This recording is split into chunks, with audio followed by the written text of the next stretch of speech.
Trump building a wall between Mexico and the United States, Britain extracting itself from Europe, is about creating, I believe, creating boundaries to the inevitable refugee crisis that's going to come with climate change. How do you defend America and then defend in microcosm? How do you defend your own family, your own wealth from the masses? And that's by, I mean, the two main strategies are: one, you defend your territory, your country by building up walls and increasing nationalism, and you defend your private, feudal fortress by exacerbating divisions of wealth. So there's a very few who are wealthy enough to have these fortresses, and then the masses are dispossessed.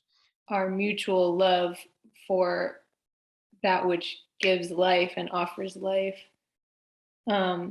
as a foundation into which I can start to look at my inheritance, at my body, at myself as a white person with inherited wealth in this world, and begin to imagine something new and begin to take steps towards,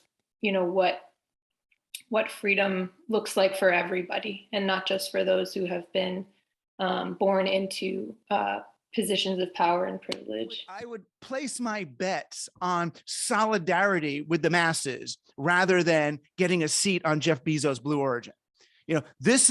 We're the ones who are way more likely to make it than those guys going up to their bubbles. They are moving into these brittle, isolated,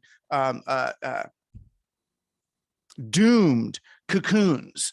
And it's actually, the refugees, at least because we're all getting dispossessed one way or another. We're all turning into renters or gig workers. We're all losing our own businesses, our own stuff, but we still have each other. If we can see each other as the team. That's why I keep calling it Team Human, as we can see ourselves on the same team, that the refugees are us, that we need them just like they need us. That's where our strength comes from. These bizarre little towers of wealth that they're building will topple. The Dear Biokamalathe's theology around asking what if the way we respond to the crisis is a part of the crisis, and what happens if we're responding to this weather as the Anthropocene? What happens if we're thinking about this time as a moment where we're in climate collapse because of human-related extractivism? And that the idea and story that humans are not beneficial to this planet, then the way that we respond gets pretty troubled, and kind of seems like how we're responding right now to climate collapse and COP and all of these different things, which that acronym is so interesting to me. And what if instead we rehistoricize this epoch, as many people are doing? I particularly am drawn to the language of Donna Haraway and Anna Singh, describing this time as the Plantationocene, which is one name among many reframings, but to disturb the mythos that humans at large in one got us to this moment. And instead imagining how the Plantationocene is informed by that wake that Christina Sharp is speaking to. That is another vast oversimplification and denial of what person just put, what Shelley just read, of the mess, of the squishy, weird, ambiguous, ambivalent, liminal place where humanity, where love, where all that David Lynch, Sylvia Plath, James Joyce weirdness happens, right? Where for my money, that was the purpose of being alive would happen in that madness. So the technologists and people like to say, oh, technology is neutral. Technology is not neutral. Technology is quantized. Quantization is not neutral. It is a very specific thing. I'm not saying it's good or it's bad, but it's different, right? Our tools are not neutral. They never are, never have been. I love the phrase they use in America. They say, oh, guns don't kill people, people kill people. True, but guns are much more biased toward killing people than, say, pillows are. You know, right? the wake of settler colonialism is everywhere. Anti-Blackness is everywhere.